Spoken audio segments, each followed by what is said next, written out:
रडून प्रार्थना केलीस, देवा मला कर्जातून काढ, देवा माझ्या नवऱ्याला नीट कर, देवा माझ्या कुटुंबाला आशीर्वादित कर, देवा आमचं असं होऊ दे, देवा आमचं स्वतःचं घर होऊ दे. ते सगळं रडून प्रार्थना करा, पण त्याच्यासाठी अतिक्रमण नका करत बसू. सगळं भेट विश्वासामध्ये टिकून राहा. देव म्हणते तुझी सगळी नोंद मी ठेवलेली आहे, पण कुरकुर नका करू, चिडचिड नका करू. पवित्र आत्म्याच्या स्पिरिट मध्ये जीवन जगा, शांततेमध्ये राहावा. काही आपल्याला न्यायचं नाही ना, काही ठेवून जायचं नाही ना, काही घेऊन जायचं नाही, सगळे इथंच राहणार. बायबल काय सांगतं माहिती आहे तुम्हाला?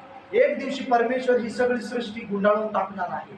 त्या वचनाचा विचार करा. मी किती बी सोनं कमवलं, किती बी बिल्डिंग बांधली, तर परमेश्वर म्हणतंय की अशा रुमालासारखं मी गुंडाळून फेकणार आहे कचऱ्यात. मग तुम्ही आयुष्यभर 60-70 वर्ष बंगल्यासाठी, मेहनतीसाठी, पदासाठी काम करून करून करून मेहनत करून म्हातारा होऊन मेल हो, तर बायबल सांगते त्या मेहनतीचा काय फायदा आहे तुम्हाला? बायबल मध्ये कचऱ्यासारखं उचलून फेकणार आहे. नवीन आकाशाने नवीन पृथ्वी येणार आहे, त्याच्यासाठी तुम्ही काही काम केलंय का?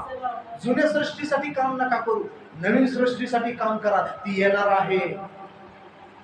करायला पाहतो. आपल्याला ह्या सृष्टीचं पडलं, इथल्याच बिटा, इथलेच बिल्डिंग बांधायचे, इथंच महिलामध्ये राहायचे, इथलं आरसोनं तुमच्या पायाखाली आहे म्हणतं प्रकटीकरण मध्ये.